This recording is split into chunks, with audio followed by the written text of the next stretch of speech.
জুলাই আগস্টের বিপ্লবের মধ্য দিয়ে আমাদেরকে আল্লাহ রাব্বুল আলামিন আবার সুযোগ করে দিয়েছেন। ইসলামপন্থীদের নেতৃত্বে গোটা তৌহিদি জনতা ঐক্যবদ্ধ হয়ে গোটা দেশের জাতীয় শিক্ষা ব্যবস্থা আমাদেরকে ঢেলে সাজাতে হবে। এমনভাবে ঢেলে সাজাতে হবে যে কোনো শিক্ষা ধারায় একজন মুসলমান শিক্ষা গ্রহণ করবে, সে যেন একজন প্রকৃত মুসলিম হিসাবে গড়ে উঠতে পারে। এর জন্য আমাদেরকে সেই রকমের শিক্ষা ব্যবস্থা চালু করার ব্যাপারে আমাদেরকে সচেষ্ট হতে হবে। এবং ইসলাম এটা তো পূর্ণাঙ্গ জীবন বিধান। জীবনের সর্বক্ষেত্রে ইসলাম চর্চার জন্য, জীবনের সর্বক্ষেত্রের জন্য ইসলাম যে প্রযোজ্য, এই বিষয়টা ব্যাপকভাবে মুসলিম সমাজের সামনে আলোচনায় আমাদেরকে নিয়ে আসতে হবে।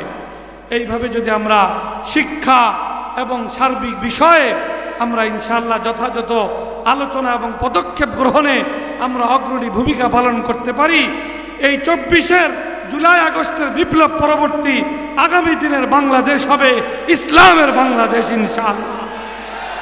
এই জন্য আমাদের সবাইকে সোচ্চার হতে হবে। আল্লাহ রাব্বুল আলামিন আমাদের সকলকে তৌফিক দান করুন, ইসলামের পক্ষে আরো বলিষ্ঠ ভূমিকা পালন করবার তৌফিক দান করুন। আমরা যদি সময়কে যথাযথ কাজে লাগাইতে ব্যর্থ হই, সব সময় সুযোগ আসে না। এখন আল্লাহ রাব্বুল আলামিন আমাদেরকে সুযোগ দান করেছেন। এই সুযোগকে ওলামায়ে কেরামের নেতৃত্বে ঐক্যবদ্ধভাবে ইসলামের পক্ষে আমাদেরকে কাজে লাগানোর জন্য ময়দানে ঝাঁপিয়ে পড়তে হবে। আল্লাহ রাব্বুল আলামিন আমাদের সকলকে তৌফিক দান করুন। আর এই ক্ষেত্রে দীর্ঘমেয়াদী এই জিনিসকে যদি আমরা এগিয়ে নিতে চাই, সবচেয়ে গুরুত্বপূর্ণ বিষয় হলো শিক্ষা ব্যবস্থা। কোরআন সুন্নাহ বিশেষায়িত এই সকল শিক্ষা প্রতিষ্ঠান, আমাদের সমাজে অনেক মানুষ আছেন, তারা এই কথা বলতে চান যে কওমি মাদ্রাসাগুলার আধুনিকায়নের মতলব কি, যে কওমি মাদ্রাসা থেকেও ডাক্তার তৈরি হবে, ইঞ্জিনিয়ার তৈরি হবে, আরও সব কিছু তৈরি হবে। আর ওদিক দিয়া ডাক্তার ইঞ্জিনিয়ার যারা পড়তেছেন তারা ওর সাথে মুসলমান হিসাবে তৈরি হয়ে ওখান থেকে বাইরে নেবেন, এইগুলার কোনো বক্তব্য কথাবার্তা নাই।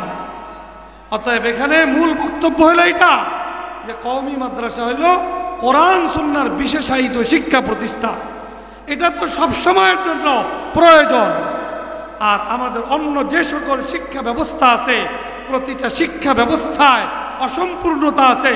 প্রতিটা শিক্ষা ব্যবস্থার সম্পূর্ণতার জন্য কোরআন সুন্নাহ একটা পর্যায়ের শিক্ষা ব্যবস্থা সর্ব ধরনের শিক্ষা কার্যক্রমের মধ্যে বাধ্যতামূলক করা, এটা সময়ের অপরিহার্য দাবি।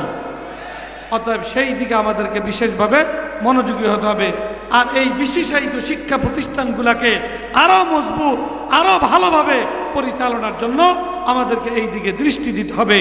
এইভাবে যদি আমরা কওমি মাদ্রাসাকে সুন্দর মতো পরিচালনা করতে পারি আর অন্যান্য শিক্ষা ব্যবস্থায় কোরআন সুন্নাহর শিক্ষার সমন্বয় ঘটাইতে পারি, তাহলে ইনশাআল্লাহ ডাক্তার হবে তো মুসলিম ডাক্তার হবে, ইঞ্জিনিয়ার হবে তো আল্লাহর ইবাদত গুজার ইঞ্জিনিয়ার হবে। এরকম প্রত্যেকটা মানুষ খাঁটি মুসলমান হিসাবে বাকি যোগ্যতা তারা অর্জন করবে। আল্লাহ রাব্বুল আলামিন আমাদেরকে এই বিষয়টাকে গুরুত্বের সাথে অনুধাবন করবার, বুঝবার আল্লাহ তাআলা আমাদেরকে তৌফিক দান করুন। এই শামসুল উলুম মাদ্রাসা আমাদের বাংলাদেশের জাতীয় কওমি মাদ্রাসা শিক্ষা বোর্ড বেফাকুল মাদারিসিল আরাবিয়ার সাথে নিবন্ধিত অন্যতম একটি গুরুত্বপূর্ণ দ্বীনি শিক্ষা প্রতিষ্ঠান।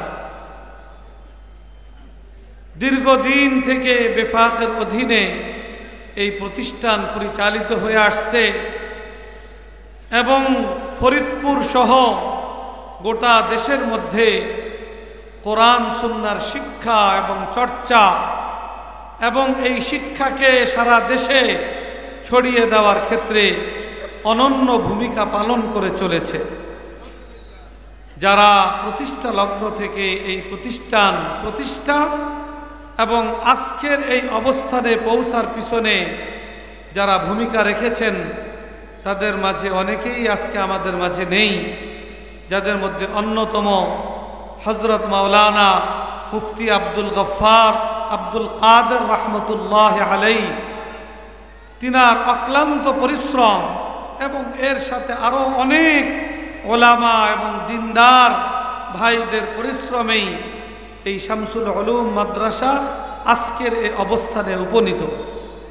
আমি বেফাকুল মাদারিসিল আরাবিয়ার একজন খাদেম হিসাবে বেফাকভুক্ত এই ঐতিহ্যবাহী শিক্ষা প্রতিষ্ঠানের অগ্রগতি উন্নতির জন্য আমি প্রতিষ্ঠান কর্তৃপক্ষকে আন্তরিক মোবারকবাদ জানাই, ধন্যবাদ জানাই এবং আহ্বান জানাই যে এই প্রতিষ্ঠান যেন প্রতিষ্ঠা লগ্ন থেকে এই প্রতিষ্ঠান পরিচালনায় যারা ভূমিকা রেখে গেছেন তাদের আদর্শ বুকে ধারণ করে এই প্রতিষ্ঠানকে এগিয়ে নেওয়ার ক্ষেত্রে বর্তমান পরিচালকবৃন্দ, সংশ্লিষ্ট ব্যক্তিবর্গ তারা ধারাবাহিকভাবে ভূমিকা রেখে চলবেন, এই আহ্বান তাদের প্রতি।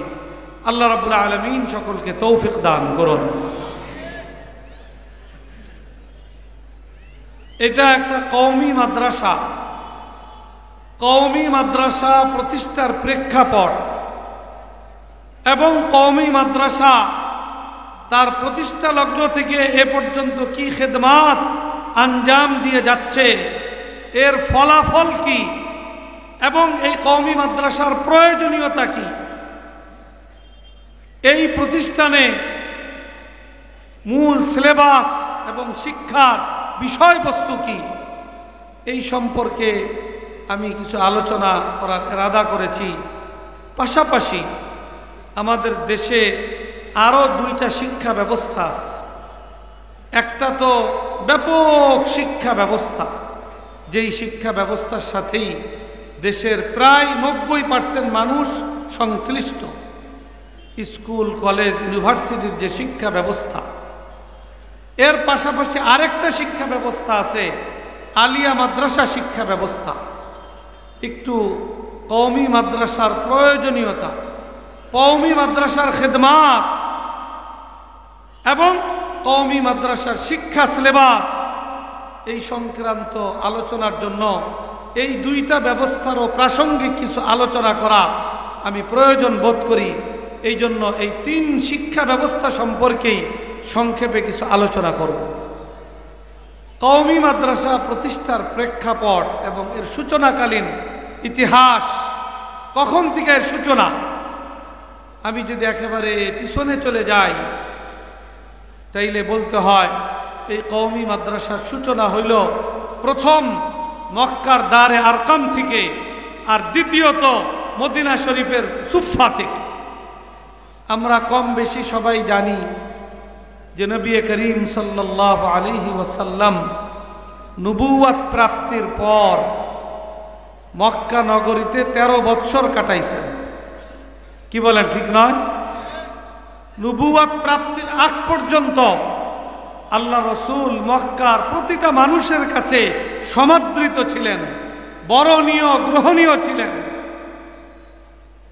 কিন্তু যখন আল্লাহ রসুল আল্লাহর পক্ষ থেকে নবুয়ত প্রাপ্তির পর আল্লাহর একত্ববাদের ঘোষণা করলেন, লা ইলাহা ইল্লাল্লাহর ঘোষণা করলেন, গোটা মক্কার কাফের মুশরিকরা, কুরাইশরা রসুল পাক সাল্লাল্লাহু আলাইহি ওয়াসাল্লামের বিরুদ্ধাচরণ শুরু করলো, আল্লাহ রসুলের সাথে শত্রুতা শুরু করলো এবং আল্লাহ রসুলের এই মিশন এবং ভিশন এটাকে ব্যর্থ করে দেওয়ার জন্য এমন কোনো কাজ নাই যেটা মক্কার কাফের মুশরিকরা করে নাই। সেইখানে আল্লাহ রসুলকে হত্যারও পরিকল্পনা করা হয়েছে।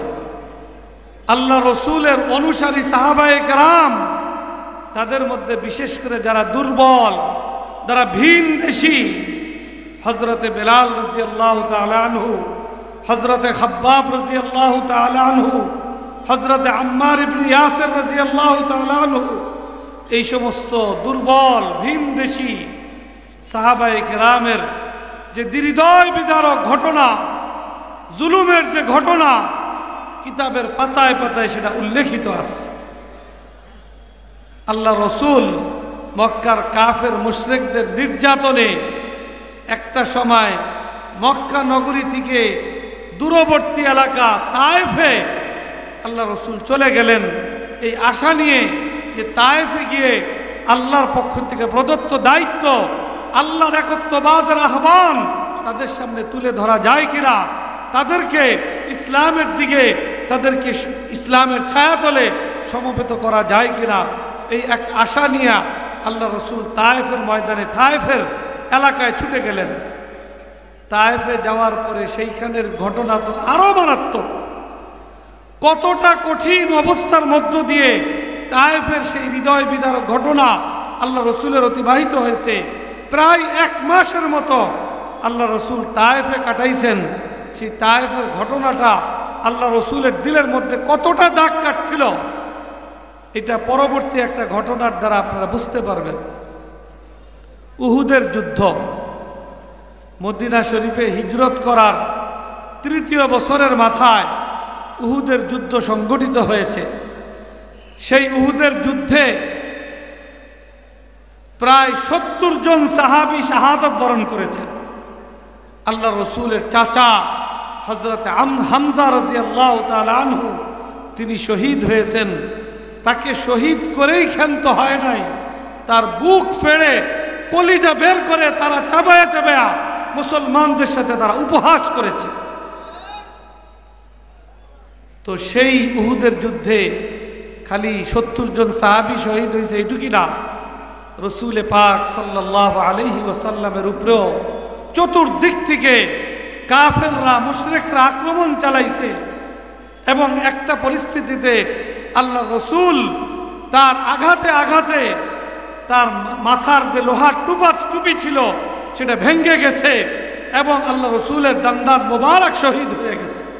আল্লাহ রসুল আহত হয়ে জমিনে পড়ে গেছেন এবং শয়তান ইবলিস মুসলমানদের মনোবলকে ভেঙে দেওয়ার জন্য মুসলমানদের মধ্যে রটায় দিছে, কুতিলা মুহাম্মদ সাল্লাল্লাহু আলাইহি ওয়াসাল্লাম শহীদ হয়ে গেছে।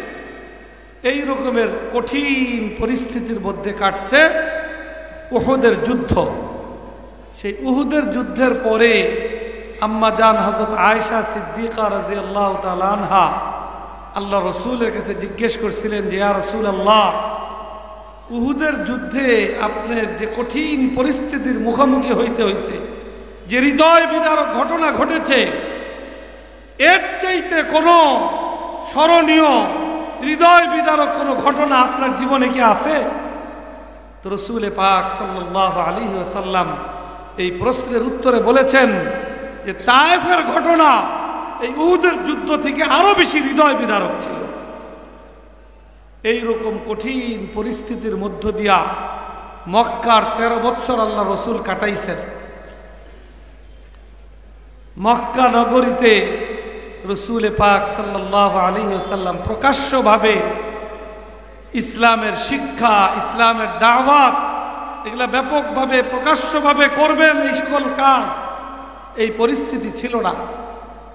অল্প স্বল্প কিছু মানুষ আল্লাহ রসুলের ডাকে সাড়া দিয়ে ইসলাম গ্রহণ করেছিল, যাদের অধিকাংশই ছিল দুর্বল ভিনদেশী।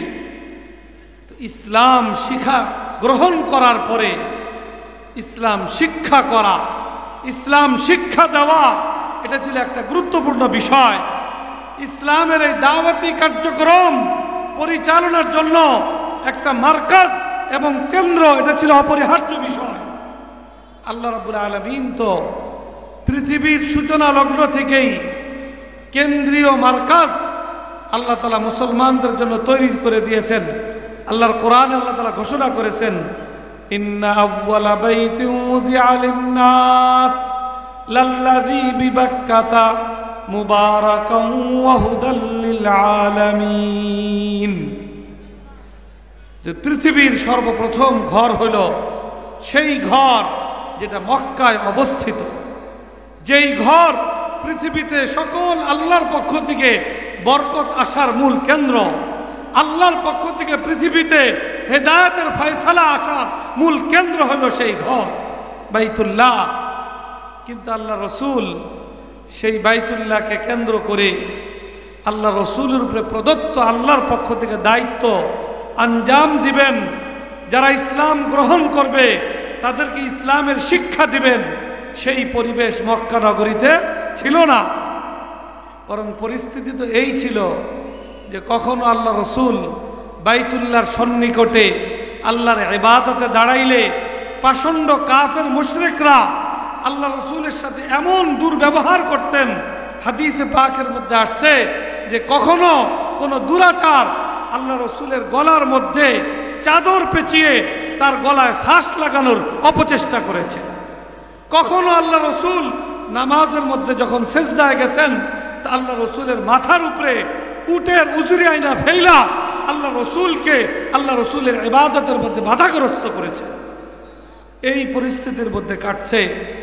তো তারপরেও আল্লাহ রসুল নতুন দেশ বিদেশ থেকে যারা ইসলাম গ্রহণ করে আল্লাহ রসুলের আশ্রয় আসতে চাইছেন, তাদের জন্য রসুল পাক সাল্লাল্লাহু আলাইহি ওয়াসাল্লাম দারে আরকাম, হযরত আরকাম রাদিয়াল্লাহু তাআলা আনহুর ঘরকেই ইসলামের প্রথম মার্কাজ হিসাবে, ইসলামের প্রথম দ্বীনি শিক্ষালয় হিসাবে আল্লাহ রসুল গড়ে তুলেছেন। এই কওমি মাদ্রাসার সূচনা হইল সেই দারে আরকাম থেকে। এরপরে যখন আল্লাহ রসুল আল্লাহর পক্ষ থেকে অনুমতি প্রাপ্ত হয়ে মদিনা শরীফে হিজরত করে গেলেন, মদিনা শরীফে যাওয়ার পরে রসুল পাক সাল্লাল্লাহু আলাইহি ওয়াসাল্লাম মসজিদে নববী নির্মাণ করলেন। মসজিদে নববীর আগে মদিনার শহরতলিতে কিছুদিন অবস্থান করে আল্লাহ রসুল ইসলামের প্রথম মসজিদ মসজিদে কুবা নির্মাণ করলেন। এই মসজিদে কুবা, মসজিদে নববী ইত্যাদি নির্মাণের মাধ্যমে মুসলিম জাতিকে আল্লাহ রসুল এই শিক্ষা এবং সবক দিলেন যে মুসলিম জাতি হবে মসজিদ ভিত্তিক সমাজ, তারা গড়ে তুলবে। এটা হলো মুসলমানদের বৈশিষ্ট্য। এবং পাশাপাশি রসুল পাক সাল্লাল্লাহু আলাইহি ওয়াসাল্লাম মসজিদে নববীর আঙ্গিনায় সুফা নামক দ্বীন শিক্ষার প্রতিষ্ঠান আল্লাহ রাব্বুল আলামিন প্রতিষ্ঠিত করলেন, যেখানে দেশ বিদেশ থেকে নতুন মুসলমান হয়ে যারা আল্লাহ রসুলের দরবারে থেকে দ্বীন শিক্ষার আগ্রহ প্রকাশ করত, তাদের থাকার ব্যবস্থাপনা, পড়ার ব্যবস্থাপনার জন্য আল্লাহ রাব্বুল আলামিন সুফা নামক জায়গা নির্ধারণ করেছিলেন।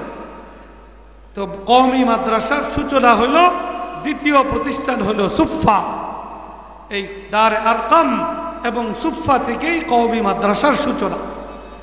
এরপরে ধারাবাহিকভাবে চলতে চলতে আমাদের এই পাক ভারত উপমহাদেশে কওমি মাদ্রাসার যদি ইতিহাস আমরা পর্যালোচনা করি তাহলে একটু লম্বা করে না বললে হয় না।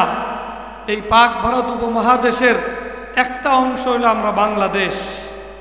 আমরা এই ভূখণ্ডের নাম বাংলাদেশ, এটা আমরা কবে অর্জন করেছি, কবে পাইছি?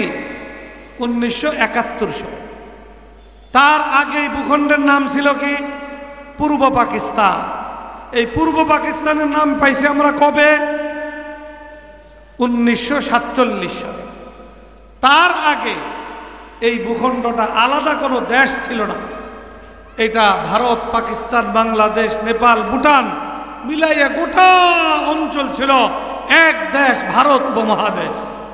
তারই একটা অংশ ছিল এই অঞ্চল।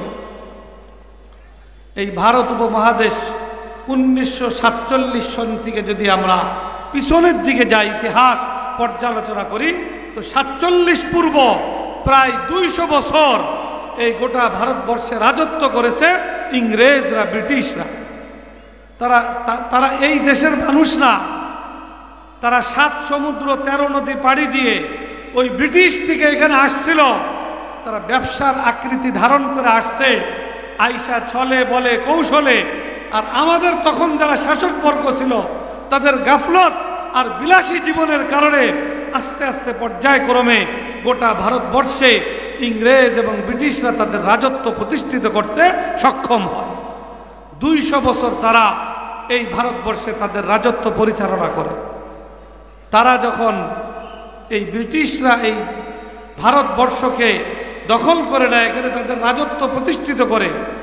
তার আগে প্রায় 700-800 বছর ধারাবাহিকভাবে এই গোটা ভারতবর্ষে শাসন ক্ষমতা পরিচালনা করছে, রাজত্ব পরিচালনা করেছে মুসলমানগণ। মুসলমানদের ইতিহাস এই ভারতবর্ষে 700-800 বছরের ইতিহাস।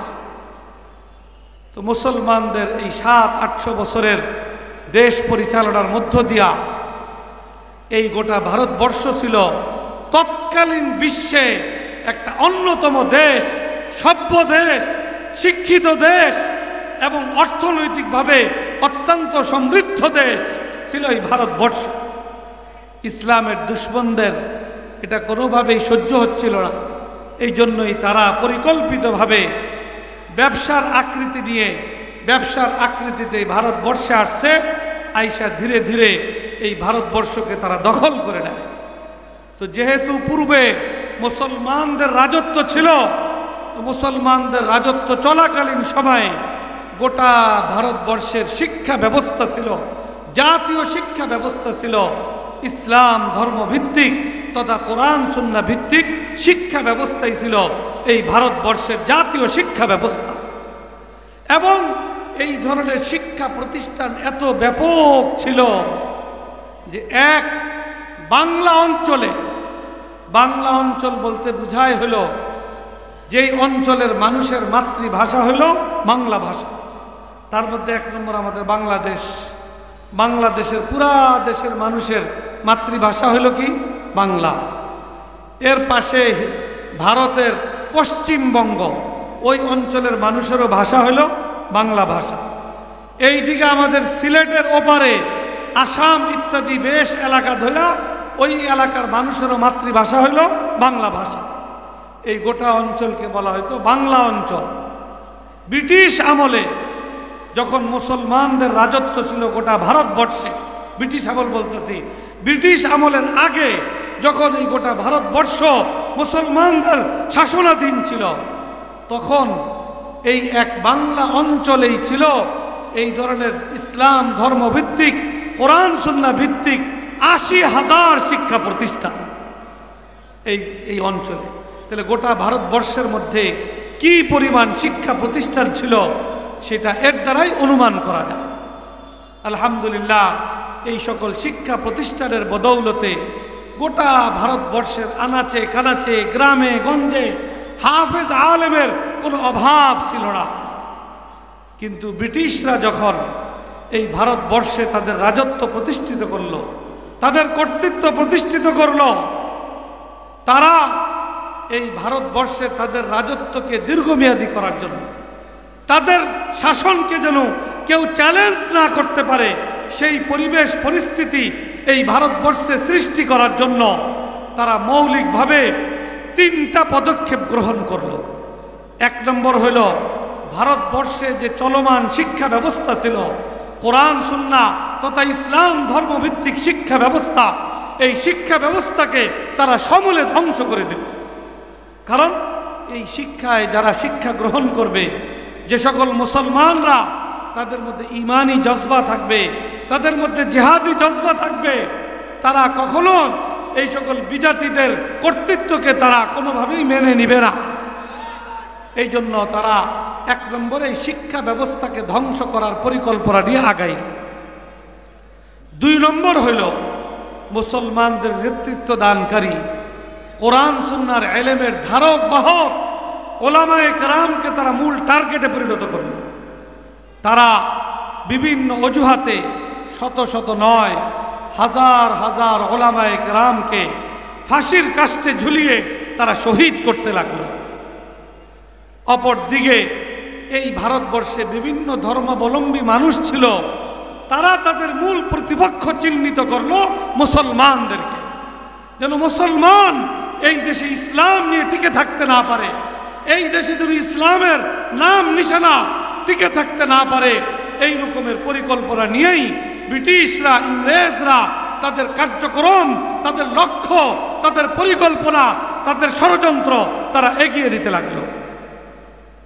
আলহামদুলিল্লাহ, আমাদের ওলামায়ে কেরাম, ব্রিটিশরা এই দেশ দখল করার পরের থেকেই ব্রিটিশদের থেকে কিভাবে এই দেশকে মুক্ত করা যায়, এর জন্য বিভিন্ন রকমের পদক্ষেপ, বাস্তবমুখী পদক্ষেপ গ্রহণ করেছেন। জিহাদি কাফেলা গঠন করেছেন। সৈয়দ আহমদ শহীদ রহমতুল্লাহ আলাইহি, হাফেজ জামিল শহীদ রহমতুল্লাহ আলাইহি, ইসমাইল শহীদ রহমতুল্লাহ আলাইহি, ইনাদের মাধ্যমে জিহাদি কাফেলা গঠন করে ইংরেজদের বিরুদ্ধে সশস্ত্র জিহাদ করেছেন, যে তাদের থেকে কিভাবে এই ভারতবর্ষকে মুক্ত করা যায়।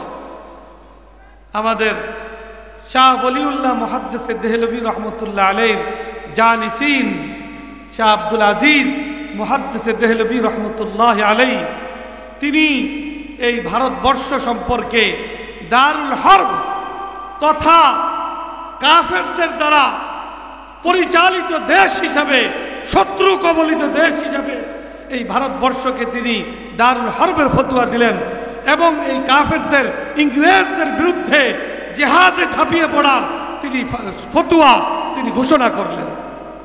এইভাবে তৎকালীন ওলামায়ে কেরাম ইংরেজের বিরুদ্ধে একের পর এক বাস্তবমুখী বিভিন্ন রকমের পদক্ষেপ গ্রহণ করছিল, কিন্তু আল্লাহর কুদরতি ফয়সালা ছিল যে বিভিন্ন পদক্ষেপ কিছু দূর আগাইয়া সেইগুলা নাকাম হচ্ছিল একের পর এক। এইভাবে 1857 সনে হাজী ইমদাদুল্লাহ মুহাজিরে মক্কি রহমতুল্লাহ আলাইহি, তার নেতৃত্বে হুজ্জাতুল ইসলাম কাসেম নানুতুবি, রশিদ আহমদ গঙ্গুহি সহ ওলামায়ে কেরাম এবং আপনার সিপাহী বিপ্লব এই ইংরেজদের বিরুদ্ধে গড়ে তুললেন হাজী ইমদাদুল্লাহ মুহাজিরে মক্কি রহমতুল্লাহর নেতৃত্বে। কিন্তু সেই বিপ্লবও বাহ্যিকভাবে নাকাম হইল। নাকাম হওয়ার পরে ওলামায়ে কেরাম খুব চিন্তিত হয়ে পড়লেন যে ইংরেজরা যেভাবে অগ্রসর হচ্ছে, ইংরেজরা যেভাবে গোটা দেশ থেকে আলেমকে শূন্য করে ফেলছে, গোটা দেশকে ওলামা শূন্য করার পরিকল্পনা নিয়ে আগাচ্ছে, গোটা দেশের থেকে ইসলামী শিক্ষা ব্যবস্থাকে সমূলে ধ্বংস করে দিয়েছে, এই অবস্থা যদি চলতে থাকে তাহলে ভবিষ্যৎ ভারতবর্ষের ভবিষ্যৎ অন্ধকার। এই দেশের মুসলমানদের পরবর্তী প্রজন্ম ঈমান ইসলাম থেকে তারা বঞ্চিত হয়ে যাবে। এই রকমের একটা শঙ্কা আমাদের তৎকালীন ওলামায়ে কেরাম তারা উপলব্ধি করতে লাগলেন। এই উপলব্ধি থেকে তারা আল্লাহর কাছে দোয়া দুরুদ, কান্নাকাটি এবং সাধ্য অনুযায়ী চেষ্টা মেহনত, এই সব কিছুর বিনিময়ে আল্লাহ রাব্বুল আলামিন 1866 সনে ইংরেজদের অধীনে থাইকা আমাদের তৎকালীন আকাবিরিন বুজুর্গানে দ্বীন মুসলমান সমাজকে উদ্বুদ্ধ করে রাষ্ট্রের কোনো ধরনের সহযোগিতা ছাড়া, সরকারের কোনো ধরনের আনুকূল্য ছাড়া মুসলমান সমাজের সহায়তায় এবং সহযোগিতায় 1866 সনে বর্তমান ভারতের উত্তর প্রদেশে সাহারানপুর জেলার দেওবন্দ নামক গ্রামে দারুল উলুম দেওবন্দ নামক আল্লাহ প্রদত্ত, আল্লাহর পক্ষ থেকে এলহামি এই দ্বীনি শিক্ষা প্রতিষ্ঠান আমাদের সেই সকল আকাবিরিনগণ গড়ে তুলল। যখন দারুল উলুম দেওবন্দের যাত্রা শুরু হয়, অত্যন্ত দুর্বল অবস্থায়, খুবই সংকুচিত অবস্থায়। আমরা তো একটা প্রতিষ্ঠান করতে চাইলে আগে কিছু জমির ব্যবস্থা করি, ঘর দুয়ার করি, 2-4 জন শিক্ষক নিয়োগ দেই, 20-30 জন 50 জন ছাত্রের ব্যবস্থা করি, তারপর একটা শিক্ষা প্রতিষ্ঠানের সূচনা করি।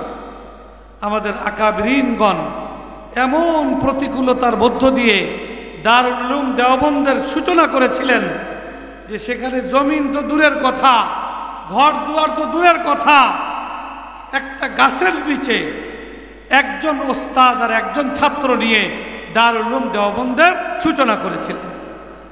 এবং যদিও অত্যন্ত দুর্বল অবস্থা, বাহ্যিকভাবে অত্যন্ত সংকীর্ণ অবস্থার মধ্য দিয়ে দারুল উলুম দেওবন্দের সূচনা হয়েছে, কিন্তু দারুল উলুম দেওবন্দের সূচনাকারী আমাদের সেই সকল আকাবিরিন বুজুর্গানে দ্বীন, তাদের দিলের মধ্যে স্বপ্ন ছিল অনেক সুদূর প্রসারী, পরিকল্পনা ছিল দীর্ঘমেয়াদী, এবং ব্যাপক পরিকল্পনা নিয়েই তারা দারুল উলুম দেওবন্দের সূচনা করে, এটাকে নিশ্চিত করতে হবে। এখন এখানে ইংরেজরা তো তারা মূল টার্গেটই বানাইছে মুসলমানদেরকে, এখানে ইসলাম শূন্য করার পরিকল্পনা নিয়েই তারা আগাচ্ছে। অতএব তাদের দ্বারা কোনো সহযোগিতা নিয়ে প্রকৃত কোরআন সুন্নাহর শিক্ষা ব্যবস্থা এই ভারতবর্ষে চলমান রাখা, চালু করা, এটা কখনো সম্ভবপর নয়। এই জন্য আমাদের তৎকালীন উলামায়ে কেরাম মুসলমানদেরকে বুঝাইলেন যে মুসলমানদের ঈমান ইসলাম যদি রক্ষা হতে হয়, তার হেফাজত হতে হয়, তাহলে কোরআন সুন্নাহর শিক্ষার ব্যবস্থাপনা অপরিহার্য। এই কোরআন সুন্নাহর শিক্ষা ব্যবস্থাপনা যদি করতে হয়, তাহলে মুসলমানদেরকে এই ধরনের শিক্ষা প্রতিষ্ঠা এবং পরিচালনার জন্য গণচাঁদার মাধ্যমে এই সকল শিক্ষা প্রতিষ্ঠা এবং পরিচালনার জন্য তাদেরকে প্রস্তুত হইতে হবে। আলহামদুলিল্লাহ, একটা শিক্ষা ব্যবস্থা সরকারের আনুকূল্য, সরকারের কোনো ধরনের অর্থনৈতিক সাহায্য সহযোগিতা ছাড়া গড়ে তোলা, এটা কোনো চারটিখানি বিষয় নয়, এটা একটা অসম্ভব বিষয়। কিন্তু আল্লাহ রাব্বুল আলামিন আমাদের আকাবিরিনদের, বুজুর্গানে দ্বীনের ইখলাস এবং লিল্লাহিয়াতের বদৌলতে আল্লাহ রাব্বুল আলামিন সরকারের সর্বপ্রকার প্রভাব এবং নিয়ন্ত্রণ মুক্ত থেকে, সরকারের অর্থনৈতিক সর্বপ্রকার সাহায্য থেকে মুক্ত থেকে মুসলমানদের সহযোগিতায় এবং উলামায়ে কেরামের নেতৃত্বে এবং তত্ত্বাবধানে এই দারুল উলুম দেওবন্দের মাধ্যমে এই কওমি মাদ্রাসা শিক্ষা ব্যবস্থা গোটা ভারত উপমহাদেশে উলামায়ে কেরাম গড়ে তোলেন। দারুল উলুম দেওবন্দ 1866 সালে প্রতিষ্ঠিত হয়েছে, একটা প্রতিষ্ঠান। কিন্তু দারুল উলুম দেওবন্দের আকাবিরিনদের লক্ষ্য ছিল যে প্রতিটা ছাত্রর মধ্যে এমন মানসিকতা গড়ে তোলা হবে যে প্রত্যেকেই যার যার এলাকায় গিয়ে দারুল উলুম দেওবন্দের অনুকরণে তারা শিক্ষা প্রতিষ্ঠান গড়ে তুলবে। তারা সেই প্রতিষ্ঠানের মাধ্যমে মুসলমানদের সন্তানদেরকে কোরআন সুন্নাহর শিক্ষা দিয়ে তাদের ঈমান ইসলাম রক্ষার ব্যবস্থা গ্রহণ করবে। এটা ছিল অন্যতম মাকসাদ। আরেক দিকে দ্বিতীয় মাকসাদ ছিল যে এই দারুল উলুম দেওবন্দের ছাত্রদের মধ্যে এমন জজবা, এমন প্রেরণা এবং এমন আগ্রহ তাদের মধ্যে তৈরি করা হবে যে ব্রিটিশরা এই ভারতবর্ষকে দখল করে নিয়েছে, এদেশের মানুষকে তার নিজ দেশে পরাধীন করেছে। এই ব্রিটিশ থেকে এই গোটা ভারতবর্ষের স্বাধীনতা পুনরুদ্ধারে তাদের সামর্থ্যের আলোকে ভূমিকা পালন করতে হবে। তো স্বাধীনতা পুনরুদ্ধারের চেতনা এটা ছাত্রদের মধ্যে তৈরি করা, আর মুসলমানদের সন্তানদের ঈমান ইসলাম রক্ষা এবং চর্চা, এটার মানসিকতা নিয়েই যেন প্রত্যেকটা ছাত্র গড়ে ওঠে। এই দুই মানসিকতা নিয়ে প্রতিটা ছাত্রকে গড়ে তোলার লক্ষ্য নিয়ে দারুল উলুম দেওবন্দ তার পথ চলা শুরু করলো। আলহামদুলিল্লাহ, দারুল উলুম দেওবন্দ প্রতিষ্ঠার আজকে 158 বছর। এখনো দারুল উলুম দেওবন্দ নিজ স্থানে, নিজ উদ্দেশ্য, লক্ষ্য এবং নিজ বৈশিষ্ট্যকে ধারণ করে তার খেদমাত আঞ্জাম দিয়ে যাচ্ছে। এবং দারুল উলুম দেওবন্দের সন্তানদের মাধ্যমে শুধু পাক ভারত উপমহাদেশ, ভারত, পাকিস্তান, বাংলাদেশ, এই 3 দেশেই দারুল উলুম দেওবন্দের অনুকরণে শাখা প্রতিষ্ঠান এই 150 বছরে প্রতিষ্ঠিত হয়েছে লক্ষাধিক প্রতিষ্ঠান। এবং আলহামদুলিল্লাহ, এই প্রতিষ্ঠানগুলা প্রতিষ্ঠা লগ্ন থেকে অদ্যাবধি পর্যন্ত এটা মুসলমানদের জমির সহায়তা, অর্থনৈতিক সাহায্য এবং তাদের সহযোগিতার মাধ্যমেই, আর উলামায়ে কেরামের নেতৃত্ব এবং তত্ত্বাবধানেই এই সকল কওমি মাদ্রাসা প্রতিষ্ঠিত এবং পরিচালিত হয়ে আসছে। আলহামদুলিল্লাহ।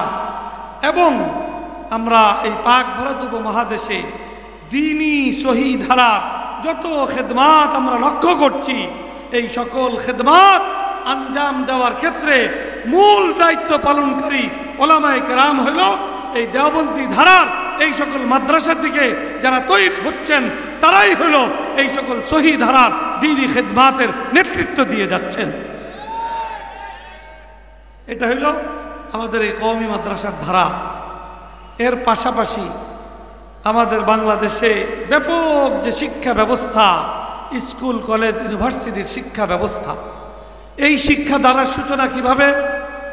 ইংরেজরা যখন এই ভারতবর্ষকে দখল করে নেয়, তারা এই ভারতবর্ষে এক শিক্ষা ব্যবস্থা চালু করে।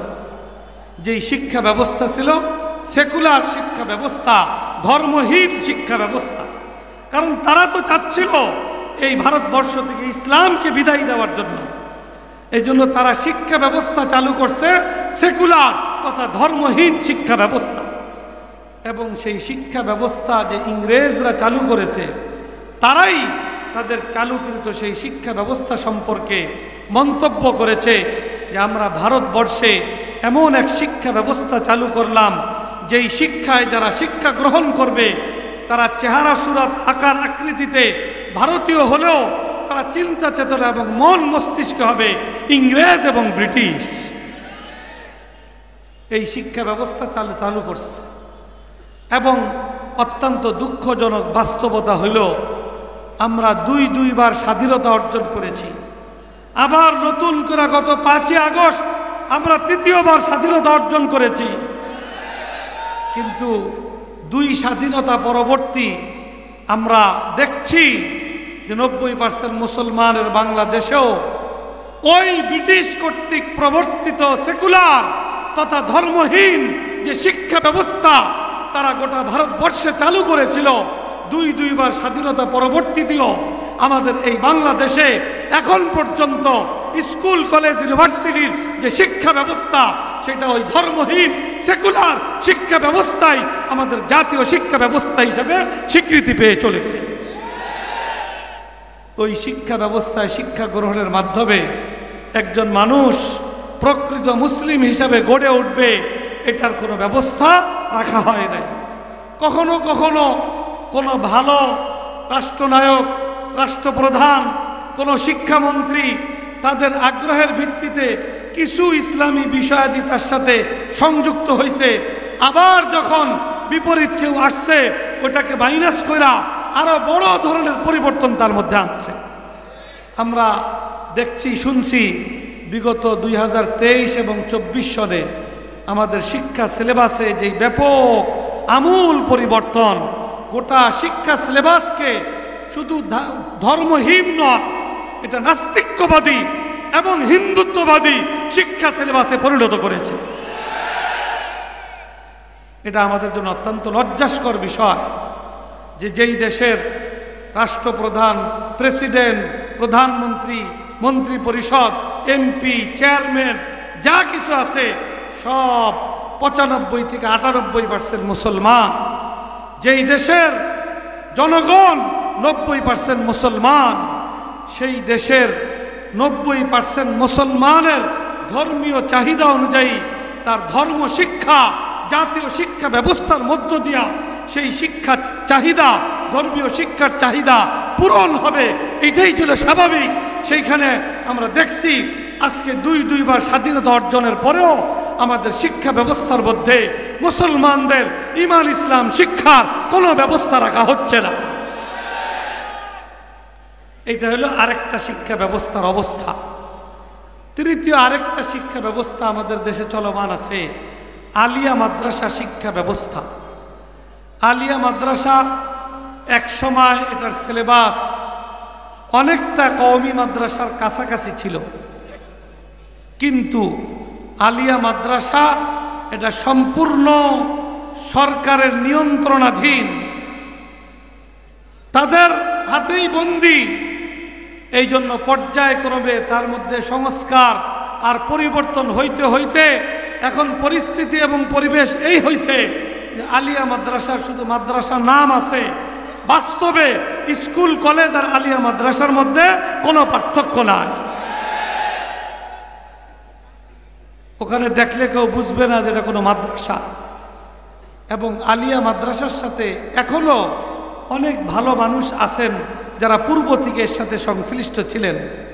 তাদের অনেকের মনের ভাব আমরা অনুভব করি যে তাদের দিলের মধ্যে রক্তক্ষরণ হয়, কিন্তু তারা মুখ উঁচু করে বলার হিম্মত তাদের মধ্যে নাই। কারণ তারা সরকার দ্বারা নিয়ন্ত্রিত, সরকার কর্তৃক তাদের সিলেবাস তাদের উপরে চাপিয়ে দেওয়া হয়, শিক্ষা ব্যবস্থাপনা সরকার কর্তৃক তাদের উপরে চাপিয়ে দেওয়া হয়। আমরা জানি আলিয়া মাদ্রাসায় সহশিক্ষা, ইসলাম কি সহশিক্ষা সমর্থন করে? ইসলাম শিক্ষা পুরুষদের জন্য যেরকম জরুরি মনে করে, নারীদের জন্য শিক্ষা ওই রকম জরুরি মনে করে, কিন্তু পুরুষ এবং নারীর শিক্ষা ব্যবস্থা হবে সম্পূর্ণ ভিন্ন ভিন্ন। এটা কি অসম্ভব? এটা অসম্ভব নয়, এটা সম্ভবপর, কিন্তু এর জন্য থাকতে হবে ভালো নিয়ত, সৎ সাহস, সেই রকমের সঠিক উদ্যোগ থাকতে হবে। তা আমরা দেখতে পাচ্ছি যে একদিকে স্কুল কলেজ ইউনিভার্সিটি সেই শিক্ষাধারাটা ওই ব্রিটিশ কর্তৃক ইসলামের বিরুদ্ধে, ইসলাম মুসলমানদের মধ্যে ধর্মীয় মনোভাব যেন তৈরি না হতে পারে, ধর্মহীন মনোভাব তাদের মধ্যে তৈরি করার জন্য যেই শিক্ষা ব্যবস্থা চালু করেছিল, আজকে আমরা প্রায় 80 বছর আমরা স্বাধীনতা অর্জন করেছি, আমরা সেই শিক্ষা সিলেবাসের মধ্যে আমূল কোনো পরিবর্তন আমরা ঘটাইতে পারি না। এটা আমাদের জন্য অত্যন্ত দুঃখজনক বাস্তবতা। তো এই 3 শিক্ষা সিলেবাস আমাদের দেশে চলমান আছে। এই অবস্থার মধ্যে আমরা মুসলমান হিসাবে আমাদের জন্য যে কোরআন সুন্নাহর শিক্ষা অপরিহার্য, রসুল পাক সাল্লাল্লাহু আলাইহি ওয়াসাল্লাম ইরশাদ করেছেন, তলাবুল ইলমি ফারিজাতুন আলা কুল্লি মুসলিম। প্রত্যেকটা মুসলমান, কি পুরুষ কি নারী, প্রত্যেকের জন্যই একটা পর্যায়ের ইসলাম শিক্ষা গ্রহণ করা, কোরআন শিক্ষা গ্রহণ করা প্রতিটা মুসলিম নারী পুরুষের জন্য ফরজে আইন। এখানে একটা কথা সবার দৃষ্টি আকর্ষণ করতে মনে চাচ্ছে যে আমরা দেখি এই হাদিসটা অনেক স্কুল কলেজের দেয়ালেও লেখা থাকে।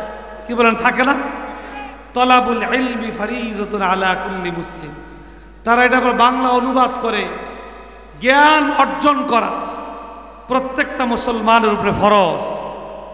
এই হাদিস এবং এর এই অর্থ স্কুল কলেজের দেয়ালে লেখার মধ্য দিয়া তারা অবশ্যই এটা বুঝাইতে চায় যে স্কুল কলেজে যা পড়ানো হয় এটাও ফরজ। কি বলেন, বুঝাইতে চায় না? এইটা যদি কেউ বুঝায় তা হাদিসের অর্থ কি যথার্থ হবে? আল্লাহ রসুল কি এই স্কুল কলেজে যা পড়ানো হয় এটা মুসলমানদের জন্য ফরজ করেছেন? মুসলমানদের জন্য ফরজ করা হয়েছে ইসলাম শিক্ষা। তলাবুল ইলমি, এই হাদিসের উদ্দেশ্য হইল ইলম আই ইলমাদ্দীন, দ্বীনের ইলম অর্জন করা প্রতিটা মুসলিম নারী পুরুষের জন্য ফরজ কর্তব্য। আজকে আমাদের অত্যন্ত দুঃখজনক বাস্তবতা যে 90% মুসলমানের দেশে আল্লাহ রসুলের হাদিসের এই ভুল ব্যাখ্যা, ভুল বুঝ মুসলমানদের মধ্যে এটার প্রচলন চলছে। অতএব আমাদেরকে এই হাদিসের সঠিক উদ্দেশ্য এবং সঠিক ব্যাখ্যা মুসলমানদের মধ্যে ব্যাপকভাবে তুলে ধরা এটা ওলামায়ে কেরামের জিম্মাদারি। এই সঠিক কথাটা আমাদেরকে সঠিক জায়গায় বলতে হবে। স্কুল কলেজ ইউনিভার্সিটিতে যা পড়ানো হয় ওইটা পড়া নিষেধ, আমি এই কথা বলবো না। ওইখানেও অনেক জরুরি কিছু পড়ানো হয়, ডাক্তার হওয়া, ইঞ্জিনিয়ার হওয়া, এরকম আইনজীবী হওয়া, লয়ার হওয়া, এটাও তো সমাজের প্রয়োজন। কিন্তু ওই প্রয়োজনীয়তা ভিন্ন পর্যায়ের। আমাদের দুনিয়ার প্রয়োজন, কিন্তু একজন মুসলমান তার দুনিয়া এবং আখিরাত উভয় প্রয়োজন পূরণের জন্য আল্লাহ রসুলের পক্ষ থেকে ইসলামের শিক্ষা তাদের জন্য ফরজ করা হয়েছে। এই ইসলামের শিক্ষা এটা যদি আমরা বাস্তব পর্যালোচনা করি তাহলে এই কওমি মাদ্রাসা ছাড়া বর্তমানে অন্য কোথাও এই শিক্ষার যথাযথ ব্যবস্থাপনা চলমান না। কোরআন সুন্নাহর শিক্ষা তো সেটাকেই বলা হবে যেই শিক্ষা অনুযায়ী শিক্ষার্থীদের আমল গড়ে উঠবে। অন্য কোথাও যদি কিছু অল্প স্বল্প কোরআনের ইসলামের চর্চা থাকেও কিন্তু সেখানে আমলের কোনো বালা মুসিবত নাই। অতএব কোরআন সুন্নাহর শিক্ষা কেন্দ্র হিসাবে যদি আমাদেরকে মজবুতভাবে গড়ে তুলতে হয়, এটাকে যদি সহযোগিতা করতে হয়, সেটা হলো একমাত্র এই সকল কওমি মাদ্রাসা। আলহামদুলিল্লাহ, আজকে এই 150 বছর ধরে ব্রিটিশরা এখানে 200 বছর রাজত্ব করেছে। তারা চেয়েছিল এই ভারতবর্ষকে স্পেনের মতো গড়ে তুলতে। স্পেনে মুসলমানদের রাজত্ব চলেছে 700 বছর। এরপরে যখন খ্রিস্টানরা সেটাকে দখল করেছে, গোটা স্পেনকে ইসলাম থেকে এমনভাবে শূন্য করেছে যে আজকে তারপরে আবার 700 বছর অতিবাহিত হওয়ার পরেও স্পেনের রাজধানী কর্ডোবা জামে মসজিদ আজকে ইতিহাসের সাক্ষী হয়ে মিউজিয়াম হয়ে দাঁড়িয়ে আছে, কিন্তু সেটা মসজিদ হিসাবে নামাজ পড়ার অবস্থা সেখানে বজায় নাই। ইংরেজরা চেয়েছিল ভারতবর্ষেও ঠিক ওই রকম অবস্থার সৃষ্টি করতে, কিন্তু আমাদের আকাবিরিন বুজুর্গানে দিন তারা সময়োচিত পদক্ষেপ গ্রহণ করেছেন, এই সকল কওমি মাদ্রাসা প্রতিষ্ঠা করেছেন। নিজেরা খেয়ে না খেয়ে মুসলমানদেরকে উদ্বুদ্ধ করে তাদের সর্বাত্মক সহযোগিতায় এই সকল কওমি মাদ্রাসা গড়ে তুলেছেন। অতএব মুসলমানদের ইমানি ফরিজা, সামাজিক দায়িত্ব, যাদেরকে আল্লাহ রাব্বুল আলামিন সামাজিকভাবে গুরুত্বপূর্ণ জিম্মাদারি দিয়েছেন, সামাজিকভাবে আধিপত্য যাদেরকে দান করেছেন, যাদের সামাজিকভাবে নেতৃত্ব এবং কর্তৃত্ব যে সকল মুসলমানদেরকে আল্লাহ তাআলা অর্পণ করেছেন, তাদের কর্তব্য সামাজিকভাবে এই সকল কোরআনী প্রতিষ্ঠান, ইসলামের এই সকল শিক্ষা প্রতিষ্ঠান, কওমি মাদ্রাসাকে সর্বাত্মক সহযোগিতা দেওয়ার মাধ্যমে এইগুলাকে এগিয়ে নেওয়া, এটা মুসলমান সমাজের ইমানি ফরিজা এবং দায়িত্ব কর্তব্য। সেই সাথে আমাদের এটাও দায়িত্ব কর্তব্য, ওলামায়ে কেরাম সহ গোটা মুসলমান সমাজের এটা দায়িত্ব কর্তব্য যে আমরা দুইবার স্বাধীনতা অর্জনের পরেও আমাদের জাতীয় শিক্ষা ব্যবস্থায় ইসলাম শিক্ষা আমরা নিশ্চিত করতে পারি নাই, কোরআনের শিক্ষা আমরা নিশ্চিত করতে পারি নাই। আমাদের এটাই বাস্তবতা যে 17-18 বছর পর্যন্ত একটা ছেলে মেয়ে স্কুল কলেজ ইউনিভার্সিটিতে পড়ার পরেও তার পুরা কোরআন শরীফ তো দূরের কথা, সূরা ফাতিহাটাও সহিশুদ্ধভাবে পড়ার যোগ্যতা তার অর্জন হয় না। নামাজ তো অনেক রকমের আছে, আমরা ওয়াক্তিয়া নামাজ পড়ি, জুমার নামাজ আছে, ঈদের নামাজ আছে। সবচেয়ে সহজ নামাজ হলো জানাজার নামাজ। স্কুল কলেজ ইউনিভার্সিটি পড়ুয়া অধিকাংশ মানুষের বাস্তব অবস্থা 17-18 বছর পড়ার পরেও জানাজার নামাজটা পড়ানোর মতো যোগ্যতাও তাদের অর্জন হয় না। আমরা দেখি অধিকাংশ মানুষ বাবা মারা যায়, মা মারা যায়, তো সন্তান হিসাবে তার বাবার জানাজাটা পড়াইবে এই যোগ্যতা কয়জনের আছে?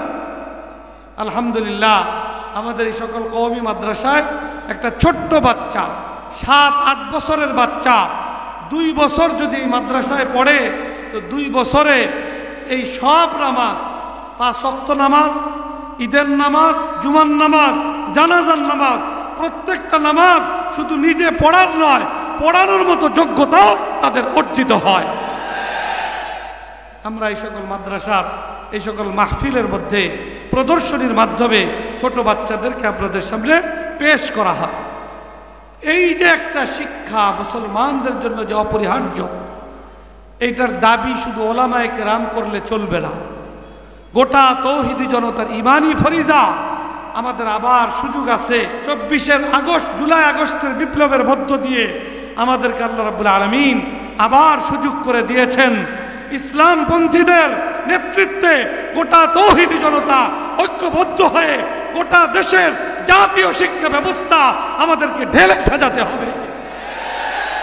এমনভাবে ঢেলে সাজাতে হবে যে কোনো শিক্ষা ধারায় একজন মুসলমান শিক্ষা গ্রহণ করবে, সে যেন একজন প্রকৃত মুসলিম হিসাবে গড়ে উঠতে পারে। এর জন্য আমাদেরকে সেই রকমের শিক্ষা ব্যবস্থা চালু করার ব্যাপারে আমাদেরকে সচেষ্ট হতে হবে। এবং ইসলাম এটা তো পূর্ণাঙ্গ জীবন বিধান, জীবনের সর্বক্ষেত্রে ইসলাম চর্চার জন্য, জীবনের সর্বক্ষেত্রের জন্য ইসলাম প্রযোজ্য, এই বিষয়টা ব্যাপকভাবে মুসলিম সমাজের সামনে আলোচনায় আমাদেরকে নিয়ে আসতে হবে। এইভাবে যদি আমরা শিক্ষা এবং সার্বিক বিষয়ে আমরা ইনশাআল্লাহ যথাযথ আলোচনা এবং পদক্ষেপ গ্রহণে আমরা অগ্রণী ভূমিকা পালন করতে পারি।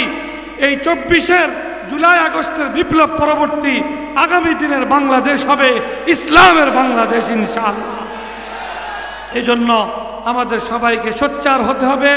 আল্লাহ রাব্বুল আলামিন আমাদের সকলকে তৌফিক দান করুন, ইসলামের পক্ষে আরো বলিষ্ঠ ভূমিকা পালন করবার তৌফিক দান করুন। আমরা যদি সময়কে যথাযথ কাজে লাগাইতে ব্যর্থ হই, সব সময় সুযোগ আসে না। এখন আল্লাহ রাব্বুল আলামিন আমাদেরকে সুযোগ দান করেছেন। এই সুযোগকে ওলামায়ে কেরামের নেতৃত্বে ঐক্যবদ্ধভাবে ইসলামের পক্ষে আমাদেরকে কাজে লাগানোর জন্য ময়দানে ঝাঁপিয়ে পড়তে হবে। আল্লাহ রাব্বুল আলামিন আমাদের সকলকে তৌফিক দান করুন।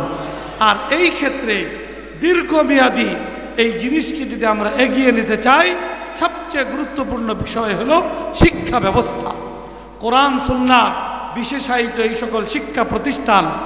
আমাদের সমাজে অনেক মানুষ আছেন, তারা এই কথা বলতে চান যে কওমি মাদ্রাসাগুলার আধুনিকায়ন। আধুনিকায়নের মতলব কি? যে কওমি মাদ্রাসা থেকেও ডাক্তার তৈরি হবে, ইঞ্জিনিয়ার তৈরি হবে, আরও সব কিছু তৈরি হবে। আর ওদিক দিয়া ডাক্তার ইঞ্জিনিয়ার যারা পড়তেছেন তারা ওর সাথে মুসলমান হিসাবে তৈরি হয়ে ওখান থেকে বাইরে নেবেন, এইগুলার কোনো বক্তব্য কথাবার্তা নাই। অতএব এখানে মূল বক্তব্য হলো এটা যে কওমি মাদ্রাসা হইল কোরআন সুন্নাহর বিশেষায়িত শিক্ষা প্রতিষ্ঠান। এটা তো সব সময়ের জন্য প্রয়োজন।